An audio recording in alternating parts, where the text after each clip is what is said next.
Aujourd'hui, nous vous présentons le discours marquant du capitaine Ibrahim Traoré, président du Faso, prononcé à l'occasion de la fête de l'indépendance. Depuis Barça-Logo, dans la province du San Matenga, un lieu hautement symbolique, il a abordé des sujets cruciaux pour l'avenir du Burkina Faso et pour la souveraineté africaine. Prenez le temps de l'écouter attentivement et partagez votre avis ou vos réflexions dans les commentaires. Camarades combattants pour la liberté, pour la souveraineté et l'indépendance réelle.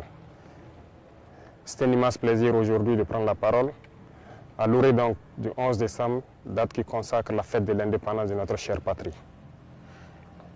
Nous remercions Dieu d'être les artisans aujourd'hui de cette indépendance réelle. Nous prions également pour que tous ceux qui ont été blessés physiquement et psychologiquement dans ce combat puissent recouvrer la santé.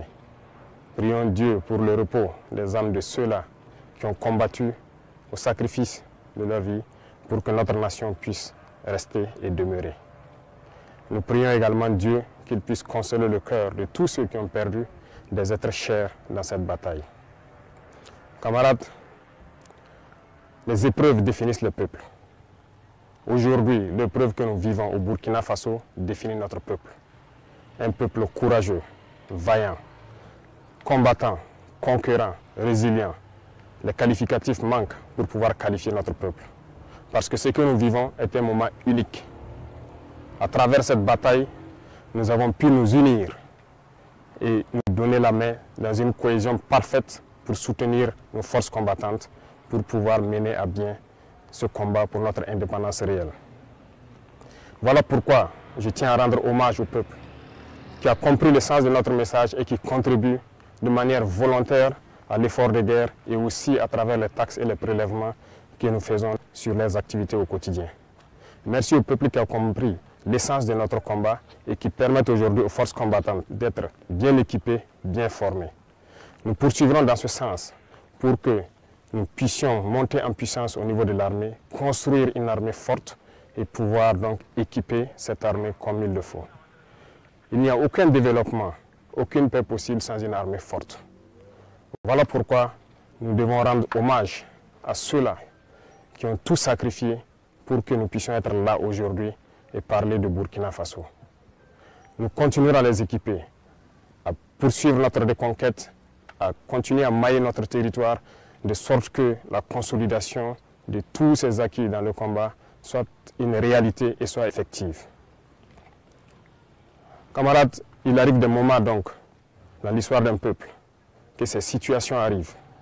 Mais nous avons su au Burkina Faso nous unir et nous donner la main pour pouvoir vaincre l'ennemi. Les combattants aujourd'hui sont fiers et continueront leur mission pour recouvrer l'intégralité de notre territoire et pouvoir donner vie à notre nation. L'armée ira où elle doit aller pour sécuriser nos richesses, puisque c'est de ça qu'il s'agit. Nous sommes victimes de nos richesses. Ces richesses que les impérialistes veulent, coûte que coûte, reprendre en main et nous maintenir dans notre esclavage. Nous allons les sécuriser et dès à présent, tous les groupements sont instruits de reprendre les opérations de manière active. Au sol comme dans les airs, nous allons traquer ces ennemis de la nation jusqu'à leur dernier retranchement. Plusieurs opérations ont d'ores et déjà commencé et vont s'intensifier. Nous allons les poursuivre jusqu'à leur dernier retranchement et les éliminer jusqu'au dernier. La seule chose qui puisse prévaloir pour qu'ils puissent survivre, c'est qu'ils se rendent à nos différentes forces en déposant les armes et leur logistique. Le cas échéant, combattez-les jusqu'au dernier. Parce que le Burkina Faso n'abandonnera jamais. Le Burkina Faso n'abdiquera jamais. Le Burkina Faso va combattre. Nous sommes un peuple fier, combattant, guerrier et digne. Et nous continuerons dans ce sens. Tous ceux qui rêvent de voir le Burkina Faso à genoux pour espérer nous ramener dans l'esclavage doivent comprendre qu'ils ont échoué. Parce que ceux qui ont risqué leur vie hier nous ont instruits de continuer le combat jusqu'à notre liberté totale et notre indépendance. Voilà pourquoi je tiens à remercier tout un chacun, burkinabé de l'intérieur et de l'extérieur, qui continuent de contribuer à l'effort de guerre, de poursuivre leur démarche et que nos forces armées puissent atteindre le niveau que nous escomptons, sécuriser nos populations et nos terres. Merci à tous et je souhaite donc que cette fête d'indépendance soit un moment de méditation que chacun médite sur l'indépendance réelle et pouvoir apporter ce qu'il peut apporter pour que notre Burkina Faso rayonne en Afrique et dans le monde. Le Burkina Faso reste et demeure. Vive le Burkina Faso, vive nos vaillantes forces combattantes. Que Dieu les protège, que Dieu veille sur eux dans toutes leurs missions, sur toute l'étendue du territoire. Que Dieu fasse en sorte que l'année 2025 soit l'année de notre victoire finale sur l'ennemi.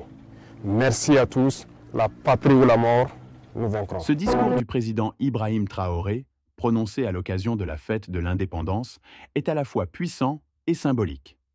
Il dépasse les frontières du Burkina Faso pour s'adresser à toute l'Afrique et plus largement au monde. Revenons sur les principaux messages qu'il contient. 1. La résilience du peuple burkinabé. Le président célèbre la résilience et le courage du peuple face aux défis. Pour lui, ces épreuves ne nous affaiblissent pas, mais forgent notre identité et renforcent notre unité. En qualifiant les Burkinabés de courageux, vaillants, combattants et dignes, il envoie un message de fierté nationale et d'espoir, particulièrement crucial en ces temps d'insécurité. 2. Le refus de l'asservissement. Avec une fermeté remarquable, Traoré déclare que le Burkina Faso ne se pliera jamais à la domination étrangère. Il rejette les ambitions impérialistes visant à exploiter les richesses nationales et insiste sur la nécessité d'une indépendance véritable, tant sur le plan économique que politique. Ce passage incarne la volonté du pays de rompre avec les héritages néocoloniaux et de s'affirmer sur la scène internationale. 3. L'importance d'une armée forte. Pas de paix ni de développement sans une armée forte. Ce principe résonne comme un pilier de la vision du président. Rendre hommage aux soldats tombés, renforcer les capacités des forces armées et sécuriser le territoire national sont des priorités absolues. Cette démarche traduit une souveraineté non négociable, basée sur la défense active de la patrie. 4. Un appel à la réflexion et à l'action.